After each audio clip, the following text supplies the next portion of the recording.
ನಮಸ್ತೆ ವಿದ್ಯಾರ್ಥಿಗಳೇ, 6ನೇ ತರಗತಿಯ ಸಮಾಜ ವಿಜ್ಞಾನದ 3ನೇ ಯೂನಿಟ್ ಕೇರಳ ಮಣ್ಣು ಮಳೆ ಮಾನವ.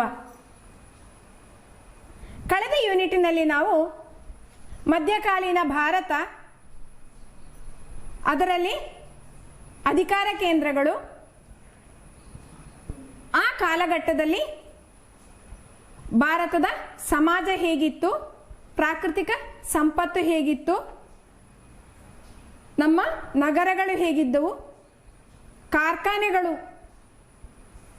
ವಿದ್ಯಾ ಕೇಂದ್ರಗಳು ಹೇಗಿದ್ದವು ಎಂಬುದನ್ನು ವಿದೇಶದಿಂದ ಬಂದಂತಹ ಯಾತ್ರಿಕರು ಅವರ ಗ್ರಂಥಗಳಲ್ಲಿ ಬರೆದಂತಹ ವಿಚಾರಗಳನ್ನು ನೀವು ಕಳೆದ ಯೂನಿಟಿನಲ್ಲಿ ಕಲಿತಿದ್ದೀರಿ.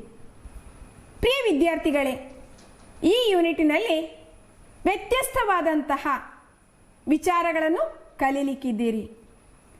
ನಮ್ಮ ರಾಜ್ಯ ಕೇರಳ, ಕೇರಳದ ಮಣ್ಣು ಮಳೆ ಮಾನವ. ಕೇರಳ ಎಂಬ ರಾಜ್ಯದ ಬಗ್ಗೆ ನೀವು ಕಳೆದ ತರಗತಿಯಲ್ಲಿ ಕಲಿತವರಿದ್ದೀರಿ.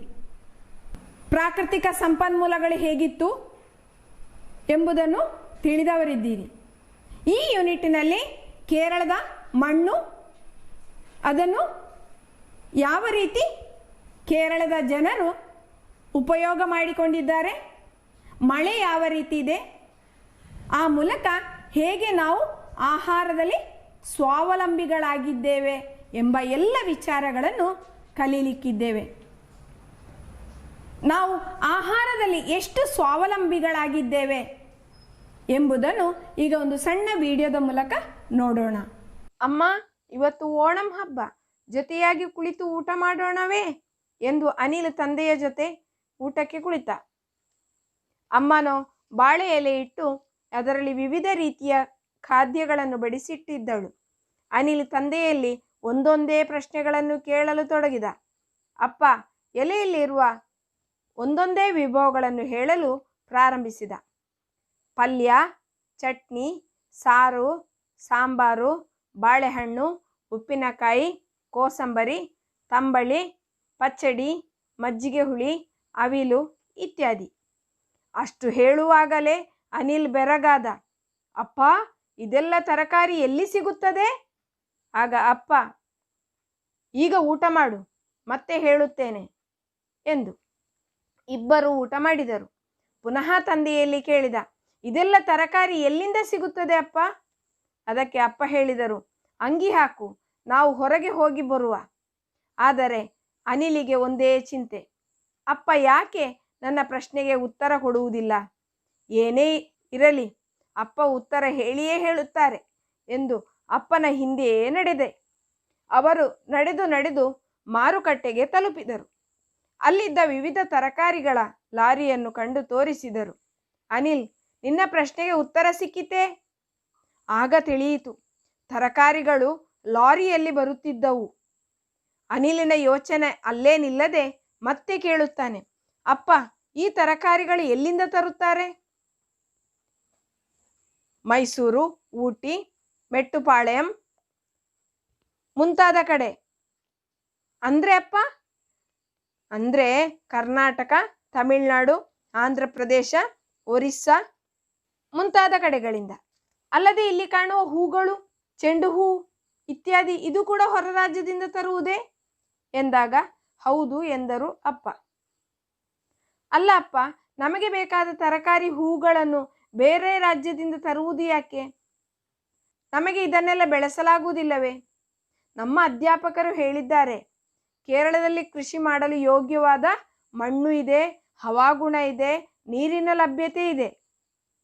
ಮತ್ತೆ ಯಾಕೆ ಹೊರ ರಾಜ್ಯದಿಂದ ತರುವುದು? ಅಲ್ಲಿಂದ ತರುವ ತರಕಾರಿಗಳಿಗೆ, ಅಕ್ಕಿ, ಹಣ್ಣು, ಹಂಪಲುಗಳಿಗೆ ಕೀಟನಾಶಿನಿಯನ್ನು ಉಪಯೋಗಿಸುತ್ತಾರಂತೆ. ಗೊಬ್ಬರ ಕೂಡ ರಾಸಾಯನಿಕ ಗೊಬ್ಬರವನ್ನು ಬಳಸುತ್ತಾರಂತೆ. ಇದರಿಂದ ನಮಗೆ ರೋಗಗಳು ಬರುವುದಿಲ್ಲವೇ ಎಂದಾಗ ಅಪ್ಪ ಹೇಳಿದರು, ಹೌದು. ಆಗ ಅನಿಲ್ ಕೇಳಿದ, ಅಪ್ಪ, ನೀವು ಸಣ್ಣದಿರುವಾಗಲೂ ಹೀಗೆ ಬೇರೆ ರಾಜ್ಯಗಳಿಂದ ತರಕಾರಿಗಳನ್ನು, ಹಣ್ಣುಗಳನ್ನು ತರುತ್ತಿದ್ದೀರೇ? ಅದಕ್ಕೆ ಅಪ್ಪ ಉತ್ತರಿಸುತ್ತಾ, ಇಲ್ಲ ಅನಿಲ್, ನಾವು ಸಣ್ಣದಿರಬೇಕಾದರೆ ನಮಗೆ ಬೇಕಾದ ತರಕಾರಿ, ಭತ್ತ, ಹಣ್ಣು, ಹಂಪಲು, ಸಾಂಬಾರ ಬೆಳೆಗಳನ್ನೆಲ್ಲ ನಾವೇ ಬೆಳೆಸುತ್ತಿದ್ದೆವು. ಮಕ್ಕಳೇ, ಅನಿಲ್ ತನ್ನ ತಂದೆಯಲ್ಲಿ ಕೇಳಿದ ಪ್ರಶ್ನೆಗಳನ್ನೆಲ್ಲ ಕೇಳಿದಿರಲ್ಲ. ಹಿಂದೆ ತಂದೆ ಯಾವ ರೀತಿ ಕೃಷಿಗಳನ್ನು ಮಾಡಿ ತಮಗೆ ಬೇಕಾದಂಥ ಆಹಾರಗಳನ್ನು ತಾವೇ ಉತ್ಪಾದನೆ ಮಾಡ್ತಾ ಇದ್ರು ಎಂಬುದನ್ನು ತಿಳಿದಿರಲ್ಲ. ಅನಿಲ್ ಪ್ರತಿಯೊಂದಕ್ಕೂ ತಂದೆಯಲ್ಲಿ ಪ್ರಶ್ನೆಯನ್ನು ಕೇಳಿದನಲ್ಲ, ಯಾಕಾಗಿರಬಹುದು? ಯೋಚನೆ ಮಾಡಿ. ಹೌದು, ಅವನಿಗೆ ಯಾವ ತರಕಾರಿಗಳ ಪರಿಚಯವೂ ಇರಲಿಲ್ಲ. ಅವನು ಎಲ್ಲವನ್ನು ಮಾರುಕಟ್ಟೆಯಿಂದ ತೆಗೆದುಕೊಂಡು ಬರ್ತಾ ಇದ್ದ. ಹಾಗಾದರೆ ಕೇರಳದಲ್ಲಿ ನಾವು ಆಹಾರದಲ್ಲಿ ಸ್ವಾವಲಂಬಿಗಳಾಗಬೇಡವೇ? ಆಗಬೇಕು. ಕೇರಳದಲ್ಲಿ ಕೃಷಿ ಮಾಡಲು ಬೇಕಾದಂಥ ಮೂಲ ಘಟಕಗಳಿಲ್ಲವೇ? ಹಾಗಿದ್ರೆ ಯಾವುದೆಲ್ಲ ಮೂಲ ಘಟಕಗಳು? ಹೌದು, ಫಲವತ್ತಾದ ಮಣ್ಣು, ನೀರು, ಹವಾಮಾನ. ಅನಿಲ್ ಇನ್ನೇನು ಪ್ರಶ್ನೆಗಳನ್ನು ಕೇಳಿದ? ಈ ತರಕಾರಿಗಳನ್ನೆಲ್ಲ ಎಲ್ಲಿಂದ ತರುತ್ತಾರೆ ಎಂದು ಕೇಳಿದ. ಅದೆಲ್ಲವೂ ತಮಿಳುನಾಡು, ಕರ್ನಾಟಕ, ಆಂಧ್ರ ಪ್ರದೇಶ, ಒರಿಸ್ಸಾ ಮುಂತಾದ ರಾಜ್ಯಗಳಿಂದ.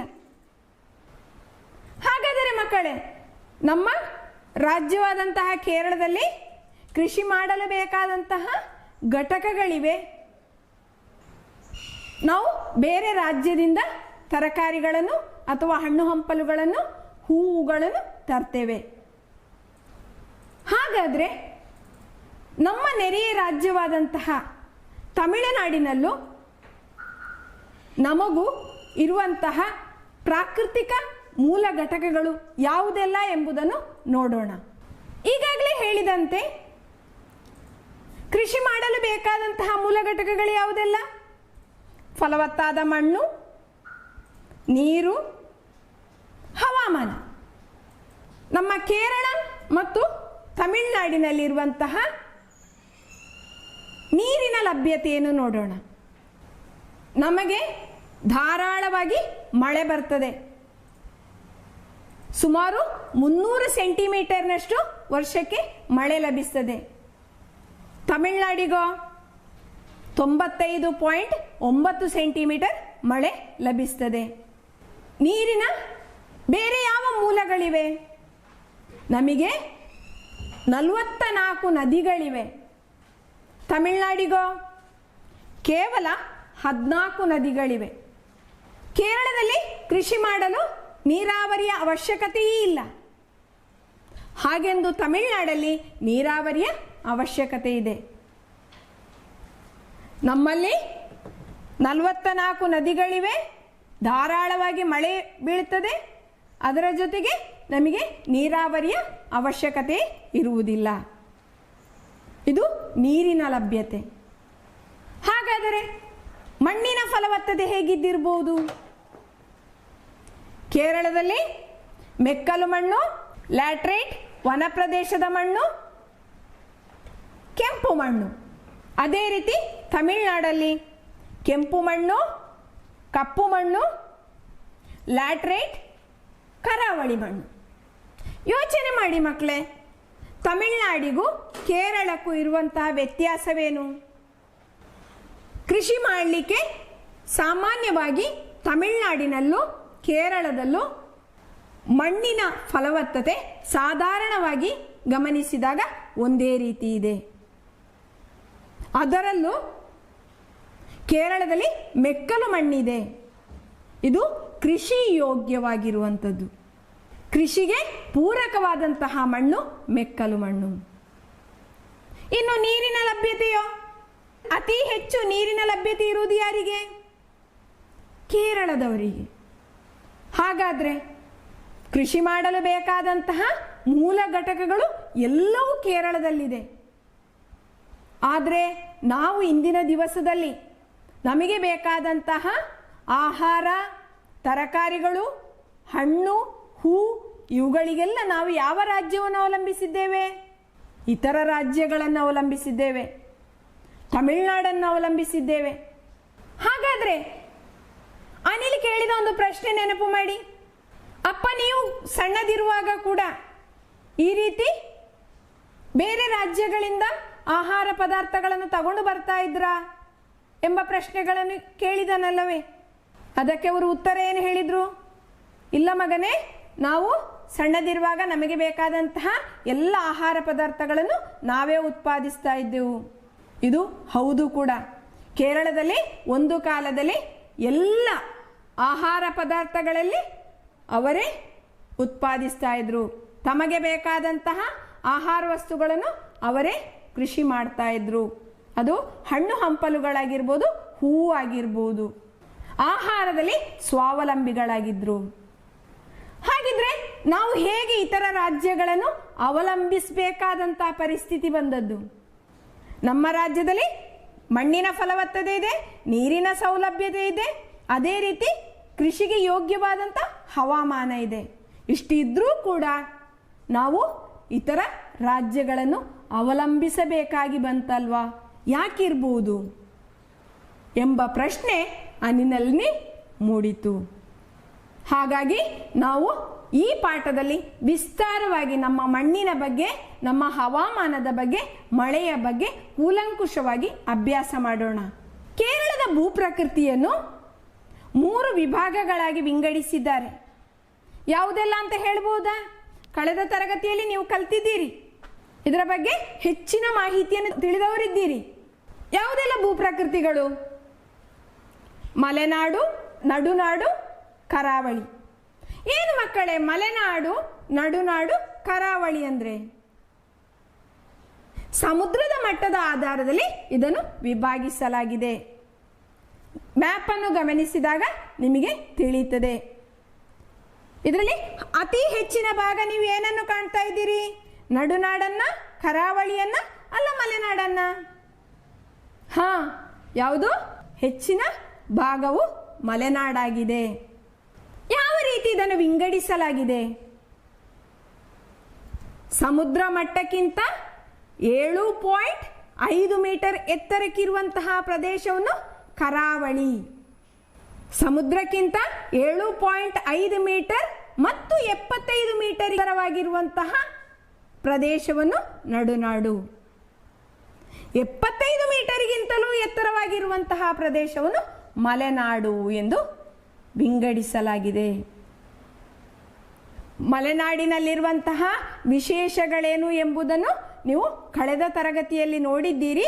ಆದರೂ ಸಣ್ಣ ವೀಕ್ಷಣೆಯನ್ನು ಮಾಡಿ.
ನಡುನಾಡು ಕರಾವಳಿಯ ಬಗ್ಗೆ ಪ್ರಾಕೃತಿಕ ಸೌಂದರ್ಯವನ್ನು ನೋಡಿದಿರಲ್ಲ. ನಾವು ಇವತ್ತು ಕಲೀಲಿಕ್ಕಿರುವುದು ಇಲ್ಲಿಯ ಮಣ್ಣು, ಹವಾಮಾನ, ಮಳೆ ಅಥವಾ ನೀರು.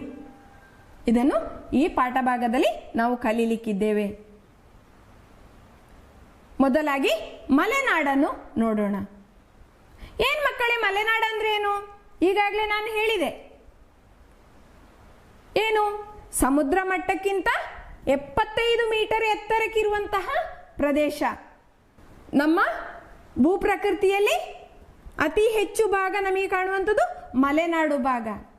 ಕೇರಳದ ಪೂರ್ವ ದಿಕ್ಕಿನಲ್ಲಿರುವ ಪಶ್ಚಿಮ ಘಟ್ಟ ಪ್ರದೇಶವಾಗಿದೆ. ಈ ಮಲೆನಾಡು ಶೀತ ಪ್ರದೇಶವಾಗಿದೆ. ನಡುನಾಡು ಮತ್ತು ಕರಾವಳಿಯನ್ನು ಹೋಲಿಸಿದಾಗ ಇದು ಅತ್ಯಂತ ಉಷ್ಣತೆಯನ್ನು ಕಡಿಮೆ ಹೊಂದಿರುವಂತಹ ಪ್ರದೇಶವಾಗಿದೆ. ನಡುನಾಡು ಮತ್ತು ಕರಾವಳಿಯನ್ನು ಹೋಲಿಸಿದಾಗ ಇದು ಅತ್ಯಂತ ಕಡಿಮೆ ಉಷ್ಣತೆಯನ್ನು ಹೊಂದಲು ಕಾರಣವೇನಿರಬಹುದು? ಊಹನೆ ಮಾಡಿ. ಹೌದು, ಸಮುದ್ರ ಮಟ್ಟದಿಂದ ಸುಮಾರು ದೂರವೂ ಇದೆ, ಸುಮಾರು ಎತ್ತರವೂ ಇರುವ ಕಾರಣ ಈ ಪ್ರದೇಶದಲ್ಲಿ ಶೀತವೂ ಇದೆ, ಚಳಿಯೂ ಇದೆ, ಉಷ್ಣತೆ ತುಂಬ ಕಡಿಮೆ ಇದೆ. ಇಲ್ಲಿಯ ಉಷ್ಣತೆ ಎಷ್ಟಿರಬಹುದು? 30 ಡಿಗ್ರಿ ಸೆಲ್ಸಿಯಸ್ಗಿಂತ ಕಡಿಮೆಯಾಗಿದೆ. ಹಾಗಾಗಿ ನಮಗೆ ಮಲೆನಾಡಿನಲ್ಲಿ ಚಳಿಯ ಅನುಭವ ಉಂಟಾಗುತ್ತದೆ. ಇಲ್ಲಿ ಧಾರಾಕಾರವಾದಂತಹ ಮಳೆ ಬೀಳುತ್ತದೆ.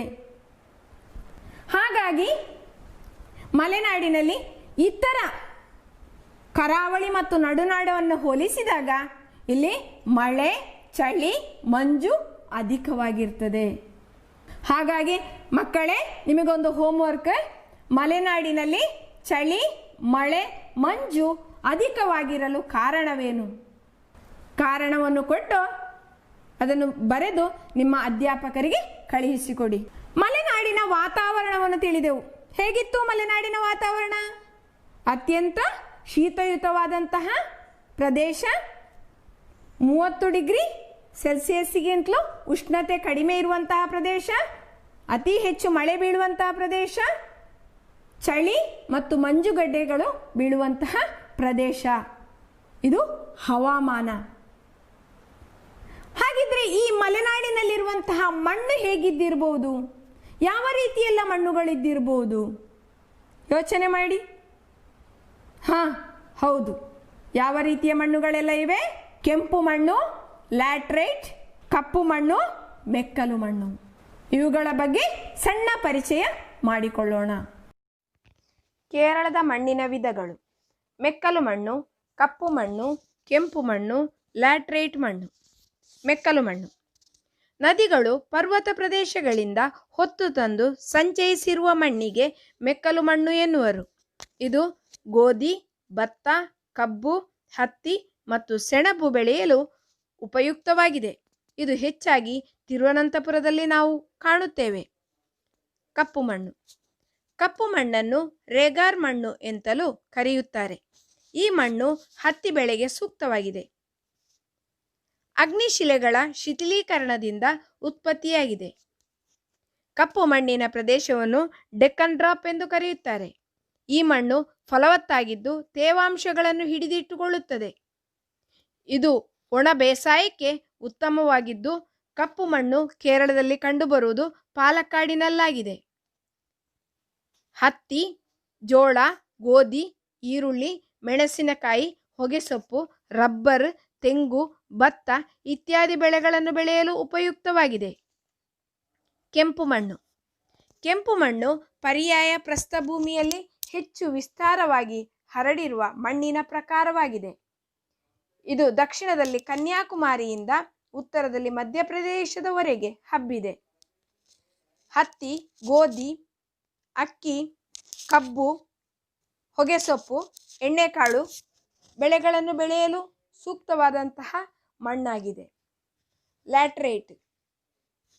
ಲ್ಯಾಟ್ರೈಟ್ ಮಣ್ಣು ಸಾಮಾನ್ಯವಾಗಿ 200 ಸೆಂಟಿಮೀಟರ್ಗಿಂತ ಹೆಚ್ಚು ಮಳೆ ಬೀಳುವ ಪ್ರದೇಶಗಳಲ್ಲಿ ನಿರ್ಮಿತಗೊಂಡಿದೆ. ಅಧಿಕ ಮಳೆಯಿಂದ ಮಣ್ಣಿನಲ್ಲಿರುವ ಲವಣಾಂಶಗಳು ತೊಳೆಸಲ್ಪಟ್ಟು ಕೇವಲ ಕಬ್ಬಿಣದ ಆಕ್ಸೈಡ್ ಮತ್ತು ಅಲ್ಯೂಮಿನಿಯಂ ಹೆಚ್ಚಾಗಿರುವುದರಿಂದ ಮಣ್ಣು ಕೆಂಪು ಬಣ್ಣವನ್ನು ಹೊಂದಿದೆ. ಇದು ಪಶ್ಚಿಮ ಘಟ್ಟ, ವಿಂಧ್ಯ, ಸಾತ್ಪುರ, ರಾಜಮಹಲ್ ಬೆಟ್ಟಗಳಲ್ಲಿ ಕಾಣಬಹುದು. ಇದು ಕಾಫಿ, ಟೀ, ಅಡಿಕೆ, ರಬ್ಬರ್, ತೆಂಗು ಇತ್ಯಾದಿಗಳಿಗೆ ಯೋಗ್ಯವಾಗಿದೆ. ವಿಡಿಯೋವನ್ನು ನೋಡಿದಿರಲ್ಲ. ಮಲೆನಾಡಿನಲ್ಲಿರುವಂತಹ ವಿವಿಧ ರೀತಿಯ ಮಣ್ಣುಗಳಲ್ಲಿ ಯಾವೆಲ್ಲ ಬೆಳೆಗಳನ್ನು ಬೆಳೆಸಬಹುದು ಎಂದು ನೋಡಿದಿರಲ್ಲ. ಹಾಗಾದರೆ ನೀವೀಗ ನಮ್ಮ ಮಲೆನಾಡಿನಲ್ಲಿ ಯಾವೆಲ್ಲ ಬೆಳೆಗಳನ್ನು ಬೆಳೆಸಲಾಗುವುದು ಎಂಬ ಪಟ್ಟಿಯನ್ನು ತಯಾರಿಸಿ. ಮಲೆನಾಡಿನಲ್ಲಿ ಯಾವೆಲ್ಲ ಬೆಳೆಗಳು ಬೆಳೆಯುತ್ತಾ ಇದ್ರು? ಏಲಕ್ಕಿ, ಕಾಫಿ, ಚಾ, ಕರಿಮೆಣಸು, ಸುಗಂಧ ದ್ರವ್ಯಗಳು ಇತ್ಯಾದಿ ಬೆಳೆಗಳನ್ನು ಬೆಳೆಸ್ತಾ ಇದ್ರು.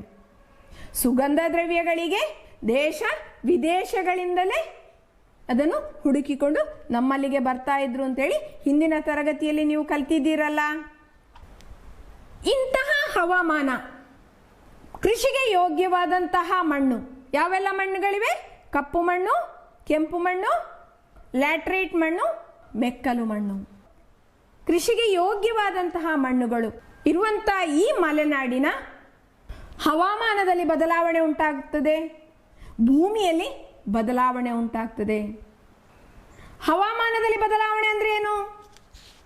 ಕಾಲ ಕಾಲಕ್ಕೆ ಬರಬೇಕಾದಂತಹ ಮಳೆ ಯಾವಾಗಲೂ ಬರುವಂಥದ್ದು.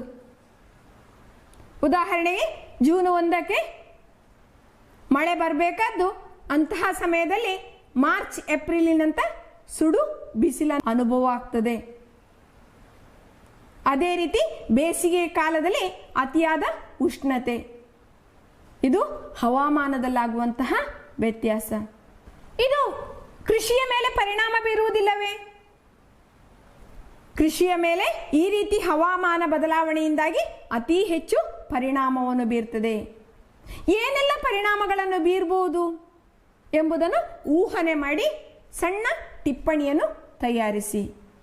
ಮಲೆನಾಡಿನಲ್ಲಿ ಭೂಮಿಯನ್ನು ಕೃಷಿಗೋಸ್ಕರ ಬಳಸುವ ಬದಲು ಕೃಷಿಯೇತರ ಕೆಲಸಗಳಿಗೆ ಬಳಸಲು ಪ್ರಾರಂಭಿಸಿದರು. ಏನೆಲ್ಲ ಇರಬಹುದು ಕೃಷಿಯೇತರ ಕೆಲಸಗಳಿಗೆ? ಮಲೆನಾಡಿನ ಮಣ್ಣಿನಲ್ಲಿ ಹೊನ್ನನ್ನು ಬೆಳಿಬೇಕಾದಂತಹ ಸ್ಥಳದಲ್ಲಿ ಕಾಂಕ್ರೀಟ್ ಕಟ್ಟಡಗಳನ್ನೇ ಅಥವಾ ಕಾಂಕ್ರೀಟ್ ಕಾಡುಗಳನ್ನೇ ನಿರ್ಮಿಸ್ತಾ ಇದ್ದಾರೆ. ಇದರ ಪರಿಣಾಮ ಏನಾಗ್ತದೆ?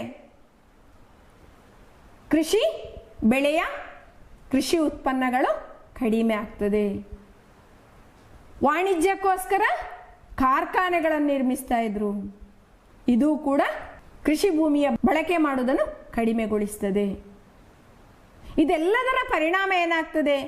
ಮಲೆನಾಡಿನಲ್ಲಿ ಕೃಷಿಯ ಪ್ರಮಾಣವು, ಕೃಷಿಯ ಉತ್ಪನ್ನವು ದಿನದಿಂದ ದಿನಕ್ಕೆ ಕಡಿಮೆ ಆಗ್ತಾ ಹೋಗ್ತದೆ. ಹಾಗಾದರೆ ಮಕ್ಕಳೇ, ಮಲೆನಾಡಿನಲ್ಲಿ ಕೃಷಿ ಭೂಮಿಯಾಗಿರುವ ಪ್ರದೇಶಗಳು ಇಂದು ಏನಾಗಿ ಬದಲಾವಣೆ ಹೊಂದಿದೆ? ಏನು? ಕಟ್ಟಡಗಳ ನಿರ್ಮಾಣ, ಆಮೇಲೆ ಕಾರ್ಖಾನೆಗಳ ನಿರ್ಮಾಣ. ಇದರಿಂದಾಗಿ ಕೃಷಿ ಭೂಮಿ ಎಲ್ಲವೂ ಮಾಯವಾಗಿದೆ. ಹಾಗಾದರೆ ನಮಗೆ ಆಹಾರದಲ್ಲಿ ಸ್ವಾವಲಂಬನೆಯಾಗಲು ಸಾಧ್ಯವೇ ಎಂಬ ವಿಚಾರವನ್ನು ನೀವು ಚಿಂತಿಸಬೇಕಾಗಿದೆ. ಮಕ್ಕಳೇ, ಮಲೆನಾಡಿನಲ್ಲಿರುವಂತಹ ಹವಾಮಾನವನ್ನು ನೋಡಿದೆವು. ಎಷ್ಟಿದೆ ಹವಾಮಾನ? 30 ಡಿಗ್ರಿ ಸೆಲ್ಸಿಯಸ್ಗಿಂತಲೂ ಉಷ್ಣಾಂಶ ಕಡಿಮೆಯಾಗಿದೆ. ಅದೇ ರೀತಿ ಅಲ್ಲಿ ಶೀತೋಷ್ಣ ವಲಯಗಳಾಗಿವೆ. ಹೆಚ್ಚು ಚಳಿ, ಮಂಜುಗಳು, ಮಳೆ ಬರುವಂತಹ ಪ್ರದೇಶವಾಗಿದೆ. ಫಲವತ್ತಾದ ಮಣ್ಣು, ಕೃಷಿಗೆ ಯೋಗ್ಯವಾದಂತಹ ಮೆಕ್ಕಲು ಮಣ್ಣು, ಕಪ್ಪು ಮಣ್ಣು, ಕೆಂಪು ಮಣ್ಣು, ಲ್ಯಾಟ್ರೈಟ್ ಮಣ್ಣುಗಳೆಲ್ಲ ಇರುವಂತಹ ಪ್ರದೇಶ. ಇವುಗಳನ್ನೆಲ್ಲವನ್ನು ನಾವು ನೋಡಿದಾಗ ಭೌಗೋಳಿಕ ಘಟಕಗಳು ಎಂದು ಗುರುತಿಸಲಾಗುವುದು. ಯಾವುದೆಲ್ಲ ಭೌಗೋಳಿಕ ಘಟಕಗಳು? ಹವಾಗುಣ, ನೀರಿನ ಲಭ್ಯತೆ, ಮಣ್ಣಿನ ಫಲವತ್ತತೆ. ಇದು ಮಲೆನಾಡಿನ ಭೌಗೋಳಿಕ ಘಟಕಗಳು. ಹಾಗಿದ್ರೆ ನಿಮಗೊಂದು ಹೋಮ್ವರ್ಕ್ ಮಕ್ಕಳೇ. ಕೇರಳದ ಭೂ ವಿಭಾಗಗಳು ಯಾವುದೆಲ್ಲ? ಕೇರಳದ ಮಲೆನಾಡಿನ ಭೌಗೋಳಿಕ ಘಟಕಗಳು ಯಾವುದೆಲ್ಲ? ಮಲೆನಾಡಿನ ಬಗ್ಗೆ, ಮಲೆನಾಡಿನ ಹವಾಮಾನದ ಬಗ್ಗೆ, ಮಣ್ಣಿನ ಬಗ್ಗೆ ತಿಳಿದುಕೊಂಡಿರಿ. ಅದೇ ರೀತಿ ಇನ್ನು ಮುಂದೆ ನಾವು ನಡುನಾಡಿನ ಬಗ್ಗೆ ತಿಳ್ಕೊಳ್ಳೋಣ. ನಡುನಾಡಿನ ಬಗ್ಗೆ ನಿಮಗೆ ತಿಳಿದಂತಹ ವಿಚಾರಗಳನ್ನು ಸಣ್ಣ ಟಿಪ್ಪಣಿಯನ್ನು ತಯಾರಿಸಿ. ಮಲೆನಾಡು ಮತ್ತು ಕರಾವಳಿಯ ಮಧ್ಯಭಾಗದಲ್ಲಿರುವುದೇ ನಡುನಾಡು. ನಡುನಾಡಿನ ವಿಶೇಷತೆ ಎಂದರೆ ವೈವಿಧ್ಯಪೂರ್ಣವಾದಂತಹ ಕೃಷಿಯನ್ನು ಮಾಡಲು ಯೋಗ್ಯವಾದಂತಹ ಸ್ಥಳವಾಗಿದೆ. ವೈವಿಧ್ಯಪೂರ್ಣವಾದಂತಹ ಕೃಷಿ ಅಂದರೆ ಯಾವುದು? ನೀವೇ ಊಹಿಸಿ. ಯಾವುದೆಲ್ಲ ಆಗಿರ್ಬೋದು ಮಕ್ಕಳೇ? ರಬ್ಬರ್, ಕಾಫಿ, ಕರಿಮೆಣಸು, ಆಹಾರ ಧಾನ್ಯ, ಗೆಡ್ಡೆ ಗೆಣಸುಗಳು ಇತ್ಯಾದಿ. ಇಂತಹ ವೈವಿಧ್ಯಪೂರ್ಣವಾದಂತಹ ಬೆಳೆಗಳನ್ನು ಬೆಳೀಲಿಕ್ಕೆ ಕಾರಣವೇನು? ಏನಿರಬಹುದು? ನಡುನಾಡು ಅಂತ ಹೇಳಿದ್ರೆ ವೈವಿಧ್ಯಪೂರ್ಣವಾದಂತಹ ಬೆಳೆಗಳನ್ನು ಬೆಳೆಯುವಂತಹ ಭೂಪ್ರದೇಶವಾಗಿದೆ. ಇಲ್ಲಿ ವೈವಿಧ್ಯಪೂರ್ಣವಾದಂತಹ ಬೆಳೆಗಳನ್ನು ಬೆಳೀಲಿಕ್ಕೆ ಕಾರಣವೇನಿರ್ಬೋದು? ಯೋಚನೆ ಮಾಡಿ ನೋಡೋಣ. ಹೌದು, ಧಾರಾಳ ಮಳೆ ನೀರು ಲಭಿಸ್ತದೆ. ಆಮೇಲೆ ಪುಟ್ಟ ಪುಟ್ಟ ಬೆಟ್ಟಗಳ ಲ್ಯಾಟ್ರೇಟ್ ಮಣ್ಣು, ಮೆಕ್ಕಲು ಮಣ್ಣು, ನದಿ ದಡದಲ್ಲಿದ್ದಂತಹ ಮೇಲ್ಪದರದ ಮಣ್ಣು, ಇದೆಲ್ಲ ನಡುನಾಡಿನ ಭೌಗೋಳಿಕ ಘಟಕಗಳು. ಯಾವುದೆಲ್ಲ? ಧಾರಾಳವಾಗಿ ಬೀಳುವಂತಹ ಮಳೆ, ಸಣ್ಣ ಬೆಟ್ಟಗಳ ಲ್ಯಾಟ್ರೇಟ್ ಮಣ್ಣು, ಮೆಕ್ಕಲು ಮಣ್ಣು. ಇಂತಹ ನಡುನಾಡಿನಲ್ಲಿ ವೈವಿಧ್ಯಪೂರ್ಣವಾದಂತಹ ಕೃಷಿಗಳನ್ನು ಮಾಡುವಂತಹ ಈ ಭೂಪ್ರದೇಶವು ಹೇಗೆ ಏಕ ಬೆಳೆಯಾದಂತಹ ವಾಣಿಜ್ಯ ಬೆಳೆಯಾದಂತಹ ರಬ್ಬರ್ ಸ್ಥಾನವನ್ನು ಪಡ್ಕೊಂಡಿತ್ತು? ರಬ್ಬರಿಗೆ ನಡುನಾಡಿನಲ್ಲಿರುವಂತಹ ಜನರೆಲ್ಲರೂ ಆಕರ್ಷಿಸಲ್ಪಡ್ತಾರೆ. ಇದಕ್ಕೆ ಕಾರಣ ಏನಿರಬಹುದು? ಇದರಿಂದ ನಡುನಾಡಿನಲ್ಲಿ ಆಹಾರ ವಸ್ತುಗಳನ್ನು ಅಥವಾ ಅದಕ್ಕೆ ಸಂಬಂಧಿಸಿದ ಕೃಷಿಗಳನ್ನು ಮಾಡುವ ಪ್ರಮಾಣ ದಿನದಿಂದ ದಿನಕ್ಕೆ ಕಡಿಮೆಯಾಗ್ತಾ ಹೋಗಿದೆ. ಇದಕ್ಕೆ ಕಾರಣ ಏನಿರಬಹುದು ಎಂಬುದನ್ನು ತಿಳಿಯಬೇಡವೇ? ನಡುನಾಡಿನಲ್ಲಿ ಬೆಳೆಯುತ್ತಿದ್ದಂತಹ ಕೃಷಿ ವಸ್ತುಗಳು ಯಾವುದೆಲ್ಲ? ಭತ್ತ, ತೆಂಗು, ಕಾಫಿ, ಏಲಕ್ಕಿ ಮುಂತಾದ ಬೆಳೆಗಳು. ಈ ಬೆಳೆಗಳಿಗೆ ಪೂರಕವಾದಂತಹ ಭೂಪ್ರಕೃತಿ ನಡುನಾಡಿನಲ್ಲಿದ್ದು ಈ ಬೆಳೆಗಳಿಂದ ಆರ್ಥಿಕ ಲಾಭ ಸಿಗುತ್ತಿರಲಿಲ್ಲ ಅಥವಾ ಆರ್ಥಿಕ ಲಾಭ ಬಹಳ ಕಡಿಮೆ ಇತ್ತು. ಈ ಬೆಳೆಗಳಿಂದ ದೀರ್ಘವಾದಂತಹ ಆದಾಯ ಸಿಗ್ತಾ ಇರಲಿಲ್ಲ. ಬೆಳೆಗಳು ಸ್ಥಿರವಾಗಿರಲಿಲ್ಲ. ಈ ಕೃಷಿ ಬೆಳೆಯಲ್ಲಿ ಲಾಭ ಸಿಗುತ್ತಿರಲಿಲ್ಲ. ನಡುನಾಡಿನಲ್ಲಿ ಬೆಳೆಯುತ್ತಾ ಇದ್ದಂತಹ ಕೃಷಿ ಬೆಳೆ ಸ್ಥಿರವಾಗಿರಲಿಲ್ಲ, ಆರ್ಥಿಕ ಲಾಭ ಸಿಗ್ತಾ ಇರಲಿಲ್ಲ, ಸ್ಥಿರವಾದ ವರಮಾನ ಇರಲಿಲ್ಲ. ಅದೇ ರಬ್ಬರನ್ನು ನೋಡಿದಾಗ ರಬ್ಬರಿಗೂ ಕೂಡ ನಡುನಾಡಿನ ಹವಾಮಾನ, ಮಣ್ಣು ಪೂರಕವಾಗಿತ್ತು. ಇದು ದೀರ್ಘಕಾಲದ ಬೆಳೆಯಾಗಿತ್ತು, ಸ್ಥಿರವಾದ ಬೆಳೆ. ಇದರಿಂದ ಹೆಚ್ಚು ಲಾಭವನ್ನು ಪಡೀಲಿಕ್ಕೆ ಸಾಧ್ಯ ಆಗ್ತಿತ್ತು. ಇದಕ್ಕೆ ರೋಗಗಳು ಬರುವುದು ಬಹಳ ಕಡಿಮೆಯಾಗಿತ್ತು. ಹಾಗಾಗಿ ಯೋಚನೆ ಮಾಡಿ ಮಕ್ಕಳೇ, ಕೃಷಿಯನ್ನು ಮಾಡಿದಾಗ ಅಲ್ಲಿ ಬೆಳೆಯುವಂತಹ ಬೆಳೆಗಳು ರಬ್ಬರಿನಲ್ಲಿ ಬೆಳೆಯುವ ರೀತಿಯು ಹೇಗೆ ಒಂದಕ್ಕೊಂದು ಹೋಲಿಕೆಯಾಗ್ತಾ ಇದೆ. ಕೃಷಿಯಿಂದ ಲಾಭಾಂಶ ಬಹಳ ಕಡಿಮೆ, ಅದೇ ರಬ್ಬರಿನಿಂದ ಅಧಿಕ ಲಾಭ ಸಿಗ್ತಾ ಇತ್ತು. ಕೃಷಿಯಲ್ಲಿ ನಷ್ಟಗಳು ಅಂದರೆ ಪ್ರಳಯಗಳು ಬಂದಾಗ, ವಿಕೋಪಗಳು ಬಂದಾಗ ಕೃಷಿ ನಾಶವಾಗ್ತಾ ಇತ್ತು. ಆದರೆ ರಬ್ಬರಿಗೆ ಅಂತ ಯಾವುದೇ ತೊಂದರೆಗಳಾಗ್ತಾ ಇರಲಿಲ್ಲ. ಕೃಷಿಯಲ್ಲಿ ಬೆಲೆ ಸ್ಥಿರವಾಗಿರ್ತಿರಲಿಲ್ಲ, ಆದರೆ ರಬ್ಬರಲ್ಲಿ ಯಾವತ್ತೂ ಬೆಲೆ ಸ್ಥಿರವಾಗಿರ್ತಾ ಇತ್ತು. ಕೃಷಿಯಲ್ಲಿ ನಿಶ್ಚಿತವಾದ ವರಮಾನ ಇರ್ತಿರ್ಲಿಲ್ಲ, ಹಾಗೆಂದು ರಬ್ಬರಿನಲ್ಲಿ ನಿಶ್ಚಿತವಾದ ವರಮಾನ ಇರ್ತಾ ಇತ್ತು. ಇದೆಲ್ಲವನ್ನು ನೋಡಿದಾಗ ನಡುನಾಡಿನಲ್ಲಿದ್ದಂತಹ ವಿದ್ಯಾವಂತರು ಪರಂಪರಾಗತವಾಗಿ ಬಂದಂತಹ ಕೃಷಿಯನ್ನು ಬಿಟ್ಟು ರಬ್ಬರಿನ ಕಡೆಗೆ ಹೆಚ್ಚು ಆಕರ್ಷಿತರಾದರು. ರಬ್ಬರನ್ನು ಬೆಳೆಸಿ ಆ ಮೂಲಕ ತಾವು ಬೇರೆ ಉದ್ಯೋಗಗಳನ್ನು ಹುಡುಕಿಕೊಂಡು ತಮ್ಮ ಉದ್ಯೋಗವನ್ನು ಮುಂದುವರಿಸಿದರು. ಅವರ ಆದಾಯಗಳು ಇಮ್ಮಡಿಯಾಯಿತು. ಆ ಮೂಲಕ ರಬ್ಬರಿನಿಂದ ಬಂದಂತಹ ಆದಾಯದಲ್ಲಿ ಆಹಾರ ವಸ್ತುಗಳನ್ನು ಪಡೆದುಕೊಳ್ತಾ ಇದ್ರು. ನಡುನಾಡಿನಲ್ಲಿ ಕೃಷಿಯನ್ನು ಮಾಡಬೇಕಾದಂತಹ ರೈತ ರಬ್ಬರನ್ನು ಬೆಳೆಸುವ ಮೂಲಕ ಆಹಾರದ ಬಳಕೆದಾರನಾದ. ಹಾಗಾಗಿ ಹೆಚ್ಚಿನ ಜನರು ನಡುನಾಡಿನಲ್ಲಿ ಕೃಷಿಯನ್ನು ಬಿಟ್ಟು ರಬ್ಬರಿನ ಕಡೆ ಆಕರ್ಷಿತರಾದರು. ರಬ್ಬರ್ ನಮ್ಮ ನಾಡಿಗೆ ತಂದವರು ಯಾರು? ಅವರ ಸಣ್ಣ ಪರಿಚಯ ಮಾಡಿಕೊಳ್ಳೋಣವೇ? John Joseph Murphy. ಐರ್ಲೆಂಡ್ ದೇಶದವರಾದ ಇವರನ್ನು ಭಾರತದ ರಬ್ಬರ್ ಕೃಷಿಯ ಪಿತಾಮಹನೆಂದು ತಿಳಿಯಲಾಗುತ್ತದೆ. ಇವರು ಸ್ನೇಹಿತರೊಂದಿಗೆ ಸೇರಿ ಪೆರಿಯಾರ್ ನದಿ ತೀರದ ಆಲುವಾಕ್ಕೆ ಸಮೀಪದಲ್ಲಿ 1902ರಲ್ಲಿ ರಬ್ಬರ್ ಕೃಷಿ ಆರಂಭಿಸಿದರು. ನಂತರ ಅವರು ಕೋಟ್ಟಯಂ ಜಿಲ್ಲೆಯ ಮುಂಡಕೈಯತ್ನ ಸಮೀಪ ಎಂದಯಾರಿನಲ್ಲಿ ವಾಣಿಜ್ಯೋದ್ದೇಶದಿಂದ ರಬ್ಬರ್ ಕೃಷಿ ಆರಂಭಿಸಿದರು. ಮರ್ಫಿ ಕೇವಲ ಒಬ್ಬ ಪ್ಲಾಂಟರ್ ಮಾತ್ರವಾಗಿರಲಿಲ್ಲ. ಕೆಲಸಗಾರರಿಗೆ ನಿವೃತ್ತಿ ವೇತನ, ಗ್ರಾಮೀಣ ಜನರಿಗಾಗಿ ವಿದ್ಯಾಲಯ, ಆರಾಧನಾಲಯ ಮುಂತಾದವುಗಳನ್ನು ಅವರು ಸ್ಥಾಪಿಸಿದರು. ಪ್ರೀತಿಯ ಮಕ್ಕಳೇ, ನಡುನಾಡಿನ ಬಗ್ಗೆ ನೀವು ತಿಳಿದಿರಲ್ಲ. ನಡುನಾಡಿನಲ್ಲಿದ್ದಂತಹ ವಿವಿಧ ಕೃಷಿಗಳನ್ನು ಮಾಡಲಿಕ್ಕೆ ಪೂರಕವಾದಂತಹ ಹವಾಮಾನ, ಮಣ್ಣು, ನೀರಿನ ಲಭ್ಯತೆಯನ್ನು ತಿಳಿದಿರಲ್ಲ. ಕೇರಳದ ಭೂಪ್ರಕೃತಿಯು ಹವಾಗುಣ, ನೀರಿನ ಲಭ್ಯತೆ, ಮಣ್ಣಿನ ಫಲವತ್ತತೆಯು ಕೃಷಿಗೆ ಯೋಗ್ಯವಾಗಿದೆ ಎಂಬುದನ್ನು ತಿಳಿದಿರಲ್ಲ. ಕೇರಳದಲ್ಲಿ ಕೃಷಿ ವಲಯದಲ್ಲಿ ಆಹಾರ ಸ್ವಾವಲಂಬಿಗಳಾಗಲಿಲ್ಲ. ಕಾರಣವೇನು ಎಂಬ ವಿಚಾರವನ್ನು ನೀವು ಸಣ್ಣ ಟಿಪ್ಪಣಿಯಾಗಿ ಬರೆದು ನಿಮ್ಮ ಅಧ್ಯಾಪಕರಿಗೆ ಕಳುಹಿಸಿಕೊಡಿ. ಧನ್ಯವಾದಗಳು.